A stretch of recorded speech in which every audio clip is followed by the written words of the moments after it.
Tol, paano kung yung dati mong kaibigan, nakilala mong mabait, magalang, marespeto, ay hindi mo aakalaing paglipas ng panahon ay biglang nagbago at nagmistulang naging halimaw? Gaya na lamang nitong taong ito na pwedeng model ng keratin. Siya ay matalino lalo na sa math, hindi makabasag pinggan, marespeto sa mga guro at palakaibigan. Hanggang isang araw, magugulat na lang ang kanyang mga guro, kaklase, kapitbahay at mga kaibigan na siya ay ibang tao na at hindi na nila siya kilala. Magugulat na lang sila na ang dati nilang kilala na di makabasag pinggan ay magiging isa sa pinakamabagsik na terorista. Umalis papuntang gitnang silangan at babalik upang wasakin ang kanyang bayang sinilangan.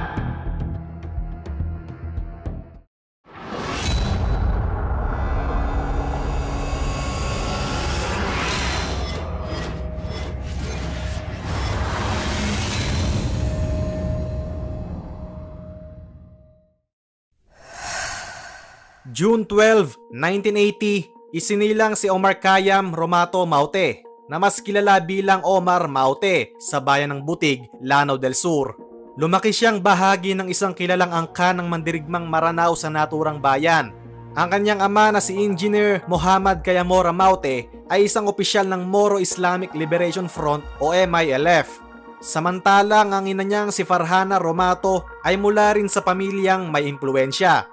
Bata pa lamang si Omar ay nahubog na ang kanyang kamalayang politikal at panrelihiyon sa kapaligirang puno ng tensyon sa panahong patuloy ang rebelyon ng MILF at mga bangayan sa Mindanao. Maagang natuto si Omar tungkol sa pakikibaka, subalit hindi lamang sa giyera umikot ang kanyang buhay. Nagsikap din siya mag-aral. Ayon sa kanyang mga kaibigan o nakakakilala sa kanya, kagaya lang siya ng mga normal na Maranao high school student. Pumapasok siya sa eskwelahan mula Linggo hanggang Huwebes at pumapasok din sa madrasa o paaralang Islam tuwing Biyernes hanggang Sabado. Sa larangang sports, mahilig siya sa soccer, basketball at magaling siya sa baseball. Katunayan, baseball varsity siya sa kanila at captain ball. Kagaya rin ng karaniwang bata, palakaibigan siya at lagi niya kasama ang mga kaklase niya para bumili ng hilig nilang durian shake. Hindi siya yung tipong suplado o mailap. Kasama siya sa biruan, tawanan at kwentuhan na parang normal na barkadahan lang. Alam nyo, kaiba kay Isnilon Hapilon itong si Omar. Pagdating sa akademiko, magaling siya rito lalo na sa math. Siya yung tipong pagkatabi mo siya sa geometry or trigonometry at nakita niyang nahihirapan ka makasagot, isi-share niya yung mga sagot niya o kaya naman tuturuan ka nito. Dati rin siyang CAT officer sa kanila. Kung sa usapang kabaitan lang din daw wala kang masasabi kay Omar na masama. Marespeto siya sa mga guro, palakaibigan, maalaga, konserbatibo at relihiyoso. Pagtuntong ng hustong gulang, naghanap ng oportunidad sina Omar at ang nakatatanda niyang kapatid na si Abdullah Maute sa ibang bansa. Naging overseas Filipino workers o OFW sila at nagtrabaho bilang mga guro sa gitnang silangan, partikular sa Syria at United Arab Emirates. Habang nasa ibang bayan, sinikap ng magkapatid na palalimin ang kanilang kaalaman sa Islam. Nag-aral sila ng Islamic theology sa pagitan ng kanilang trabaho sa mga secular na paaralan sa Syria at UAE. Si Omar pa nga ay napaulat na nag-aral sa Ehipto noong early 2000s, samantalang si Abdullah naman ay sa Jordan at doon sila naging fluent magsalita ng Arabic. Dito unti-unting nahubog ang kanilang ideolohiyang panrelihiyon, isang paniniwalang mas radikal at konserbatibo kaysa sa nakagisnan nila sa Mindanao. Sa kanilang pananatili sa Middle East, tumibay ang pagkaunawa ni na Omar sa aral ng Wahhabism, isang mahigpit at purist interpretation ng Islam. Sa kanilang exposure at pag-aaral sa Middle East, lalo silang nalantad sa mas konserbatibong mga agos ng ideolohiya na iniuugnay sa mga pro-ISIS network. Dala-dala nila ang ganitong paniniwala nang bumalik sila sa Pilipinas. Ngunit pag-uwi nila, nabungaran nila ang bagong direksyon ng MILF. Nakipagkasundo ito sa pamahalaan at nagsimula ng usapang pangkapayapaan. Para kina Omar, isa itong tanda ng panghihina o kompromiso ng diwa ng pakikibaka. Dahil dito, naging kritiko sila ng mismong pamunuan ng MILF at tumalikod sa pangkat ng kanilang ama at sa isang maimpluwensyang commander ng MILF na si Commander Bravo. Kaya naman matapos ang isang alitan kay Commander Bravo noong 2014, Itinatag ng magkapatid na Maute ang kanilang sariling kampo sa Butig at nagsimulang mag-recruit ng mga miyembro mula sa pamilya at mga kaibigan, pati na rin mula sa mga lokal na moske at komunidad sa Butig, Piagapo at Marawi. Na-recruit din nila mula sa MILF ang mga kabataang dismayado sa kanilang naturang kilusan. Magkasabay na itinahak ni Omar at Abdullah ang landas ng armadong pakikibaka na hiwalay sa MILF. Upang maisakatuparan ang kanilang layunin, itinatag nilang magkapatid ang sarili nilang pangkat noong bandang 2012, ang grupong tinatawag na Dawla Islamia, na ang ibig sabihin ay Islamic State, bilang sangay umano ng ISIS sa Mindanao. Dahil kilala ang mga leader nito sa apelyidong Maute, mas nakilala ang pangkat na ito bilang ang Maute Group. Naging katuwang nila sa pagbuo ng grupong ito ang ilan pang kasapi ng kanilang pamilya at kaibigan. Ayon sa ulat, 5 pa sa kanilang mga kapatid na lalaki ang sumapi at tumulong sa pagpapatatag ng Maute Group.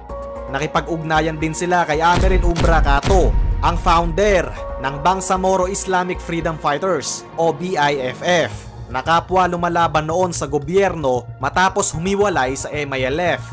Sa pamamagitan ng koneksyon kay Cato, lumawak ang network ng Maute Group at naging mas handa sila sa mas malalaking aksyon. April 2015, nang nanumpa ang Maute Group ng katapatan kasama ang Ansar Khalifa Philippines na isa ring terrorist group sa Islamic State of Iraq and Syria o ISIS at sa leader nitong si Abu Bakr al-Baghdadi. Ito ang simula ng tuluyang radikalisasyon ni Omar Maute, ay naging tagasunod ng pandaigdigang kilusang jihadista ng ISIS.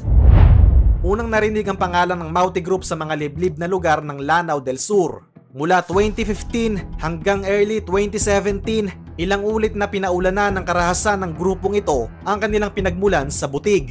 Ang dating tahimik na bayan ay naging ensayo ng gera para kay Omar. Paulit-ulit na nagkakaroon ng engkwentro sa pagitan ng Maute Group at ng militar sa Butig. Mga pag-ataking nagdulot ng pagkawasak sa bayan at paglikas ng libu-libong residente.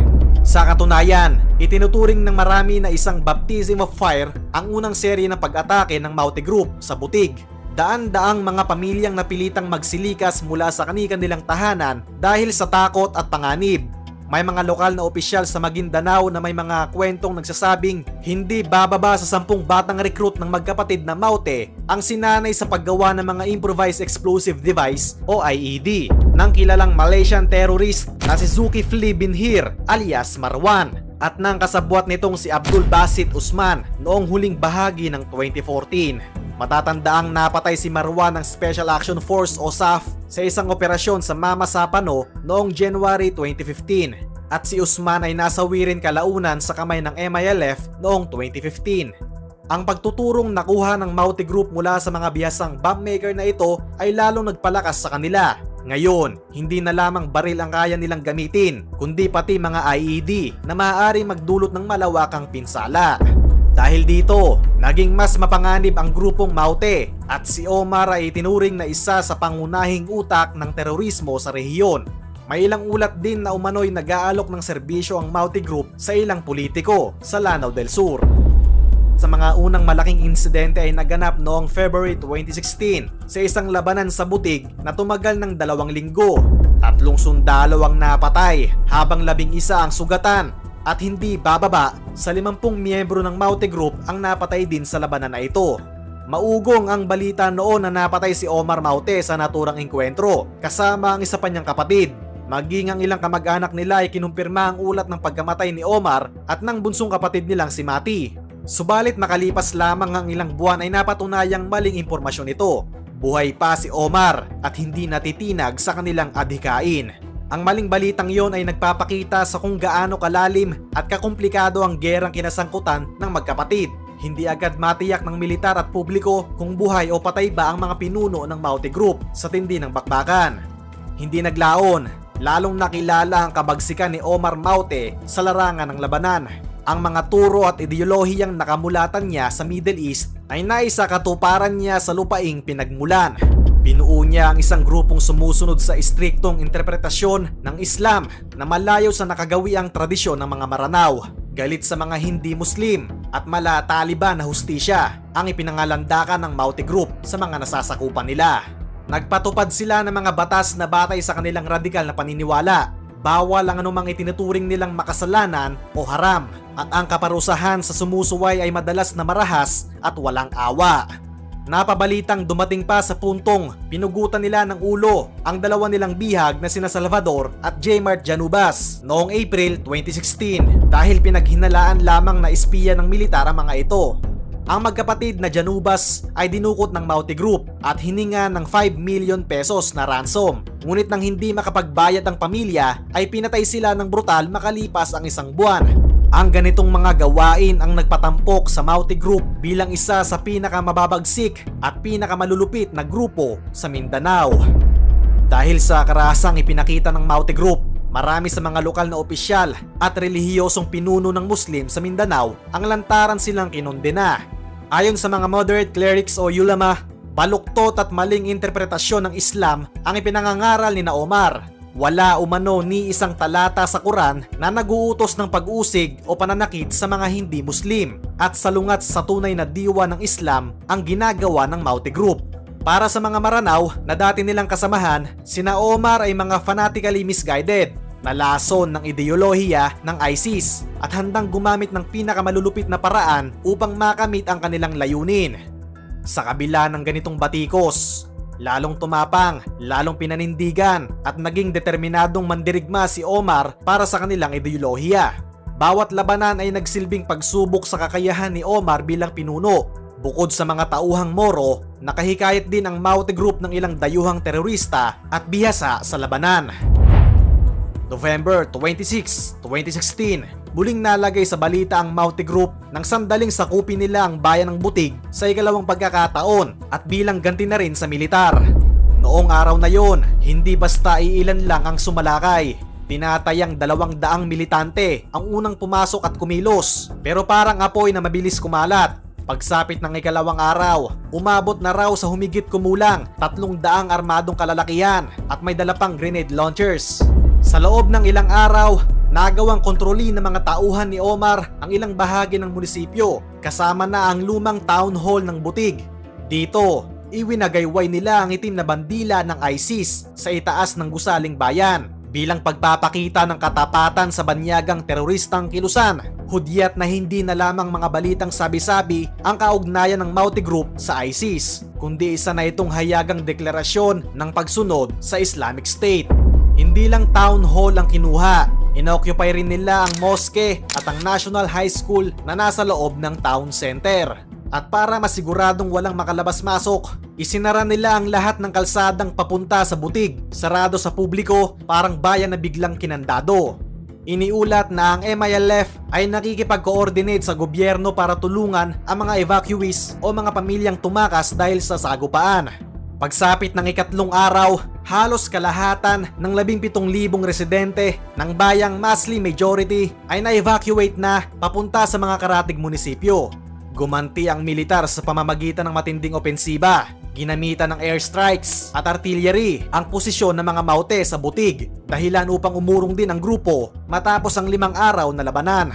Gayunpaman, ang insidenteng ito ay nagsilbing babala sa lahat. Ang Maute Group ay handang sumalakay at sumakop ng mga teritoryo at hindi na mga liblib na barangay lamang ang maaaring maging target nito.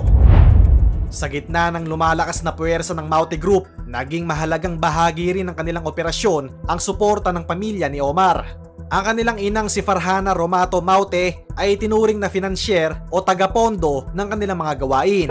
Si Farhana ang tumulong sa pagre-recruit ng mga mandirigma at pagsusupply ng mga armas gamit ang kayamanan ng kanilang pamilya upang tustusan ang pangangailangan ng grupo.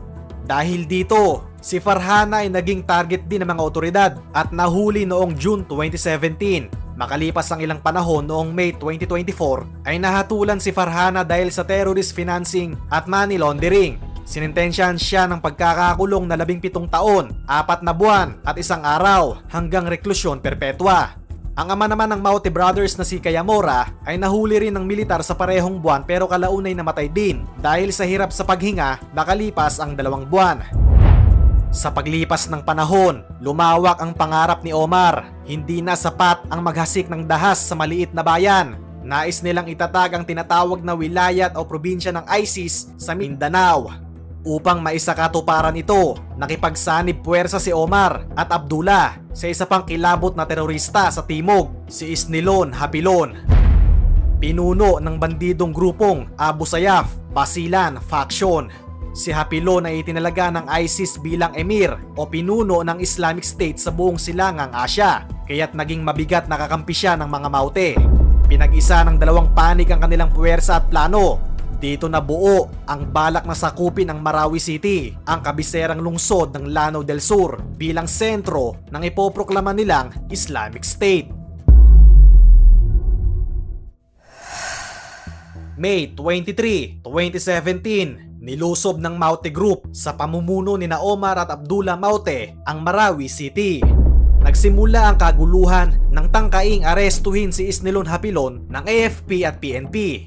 Nagkalat ang mga armadong lalaki, iwinagayway ang ISIS flags, pinalaya ang mga preso sa city jail, inoccupy ang mga strategic buildings gaya ng Marawi City Hall, Mindanao State University at Amay Pakpak Hospital.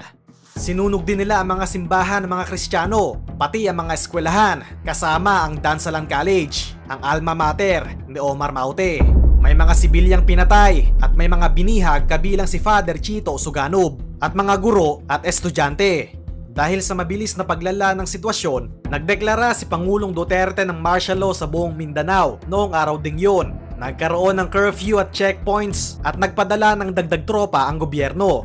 Nagulat ang militar sa laki at kahandaan ng kalaban. May foreign jihadist, may snipers, may mga dalang RPG, IED traps at depensang nakapwesto sa masisikip na eskinita, kaya naging matindi ang urban warfare. Sa sumunod na mga linggo at buwan, naging war zone ang Marawi. Kahit may airstrikes at artillery, tumagal ang labanan dahil ginagamit ng Maute ang hostages bilang panangga at dahil sa matitibay na posisyon nila na lalong nagpahirap sa pag-usad ng mga sundalo.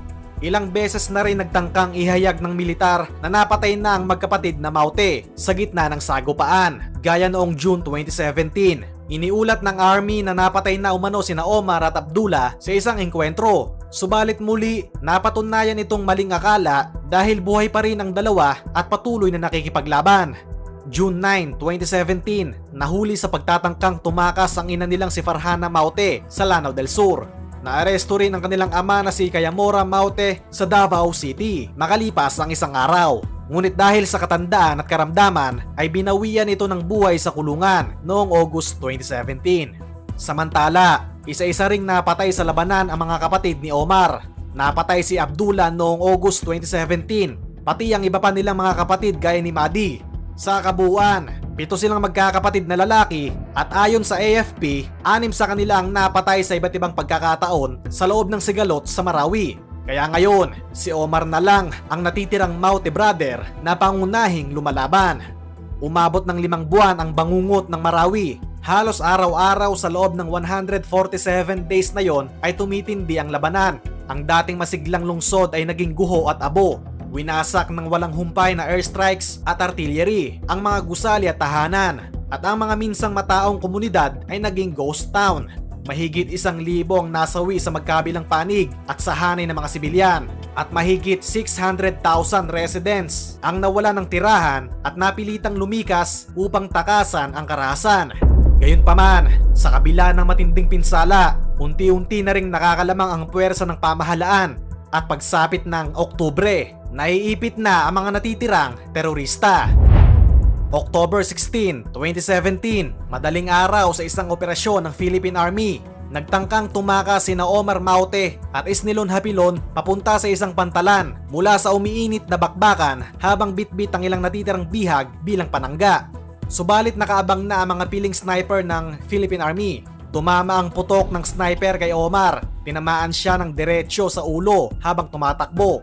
Si Hapilon naman ay sapul sa dibdib at kapwa sila agad na napaslang ng mga operatiba ng gobyerno. Ito ang nagmarka ng pagbagsak ng dalawang pangunahing leader at naging turning point sa pagtatapos ng Marawi Siege. Ang pagkamatay ni Omar Maute ay sinundan ng mabilis na pagbagsak ng natitira pang resistensya sa Marawi. Wala nang gabay ang mga natitirang tauhan ng Maute Group. Ilang araw matapos mapatay si Omar, Idineklara na ng administrasyon ang pagtatapos ng bakbakan sa Marawi at natapos na ang 5 buwang krisis. Umabot sa 147 days ang siege, nagdulot ng guho at abo sa lungsod, mahigit 1,000 ang nasawi. Sa ulat ay nasa 978 sa panig ng mga militante, 168 naman sa hanin ng sundalo at pulis, at hindi bababa sa 47 hanggang 87 na sibilyan ang kumpirmadong napatay. Karamihan sa mga sibilyan ay napatay dahil sa mga sakit na idinulot ng digmaan, at higit 600,000 residents ang lumikas at nawala ng tirahan. Ang Marawi Siege ang naging pinakamadugong kabanata sa buhay ni Omar Maute, at ito rin ang kanyang huling pahina. Mula sa isang musmos na lumaki sa liblib na butig, naakay si Omar sa landas ng karahasan at ekstremismo. Ang pangarap niyang magtatag ng isang Islamic State sa lupaing ninuno ay nauwi sa pagkawasak ng isang lungsod at pagdanak ng dugo na kapwa niya mga Muslim at mga inosenteng sibilyan. Sa isang panayam matapos ang gulo, naikwento ng dati niyang kaklase sa high school na si Amer Hamza Lukman kung paano siya tinawagan ni Omar sa gitna ng siege upang mamagitan sa isyu ng mga bihag nilang guro at pari. Anya, parang hindi na siya ang Omar na nakilala nila noon, ibang tao na ang kausap niya. Ang Omar na nakilala nila ay nawala na at napalitan ng isang elemento na hindi nila kilala, na tila pinaglalamayan nila ang malaking pagbabagong naganap sa pagkatao ng kanilang kamag-aral at kaibigan. Sa mga kwento pa nga noon ng kanyang mga kaibigan sa kanilang reunion, si Omar mismo ang nagsasabi na kapag kasama niya raw ulit ang mga dating kaibigan, parang nawawala raw yung mga bigat na mga problema niya. So ang dating niya sa kanila, isang taong marunong lumingon sa pinagsamahan at may soft spot sa old friends. Kahit noong hostage na ang ilan sa dati niyang teachers sa Dansalan College, naaalala ng isang bihag na si Nanay Linda na nung mga panahon na yon ay nasa isang building sila sa Gumisa Avenue na walang katiyakan sa kanilang buhay. Binibisita pa raw sila ni Omar at kinakausap siya tungkol sa mga alaala ng school. Sa parehong testimonya, sinasabing sinisigurado pa raw ni Omar ang mga bihag na hindi sila papatayin at ang gusto lang nila ay umatras ang militar. Kahit malinaw na terorista na siya sa puntong yon, may lumalabas na dating Omar kapag kaharap nila siya, controlled, nakikipag-usap at hindi basta-basta nananakit sa harap nila. Sa pagpanaw ni Omar Maute sa kamay ng otoridad, natuldukan ang kanyang madugong misyon. Subalit ang kanyang kwento ay nagsisilbing babala at aral sa marami na ang radikal na ideolohiya at karahasang dulot ng galit ay walang naidudulot kundi kapahamakan at pagdurusa. Ang bayan ng Marawi ay unti-unti nang bumabangon mula sa mga sugat na iniwan ng digmaan. Ngunit habang buhay na mananatili sa kasaysayan ang kwento ni Omar Maute kung paano ang isang tao sa ngalan ng maling akala ng pananampalataya ay nagawang kaladkarin ang isang buong lungsod sa dilim bago tuluyang bumagsak sa mismong digmaang kanyang pinasimulan. Sa inyong opinyon tol, gaano kalaking papel ang ginampanan ng poverty, politika at tribal influence sa pag-usbong ng Maute Group? Kung mabait ka naman na tao pero napasabak sa maling ideolohiya, nagiging masama ka ba o biktima ka rin? At kung kaibigan mo ang isang taong nagbago ng ganito, lalabanan mo ba siya o susubukan mong kausapin? Maraming salamat at mag-iingat kayo palagi.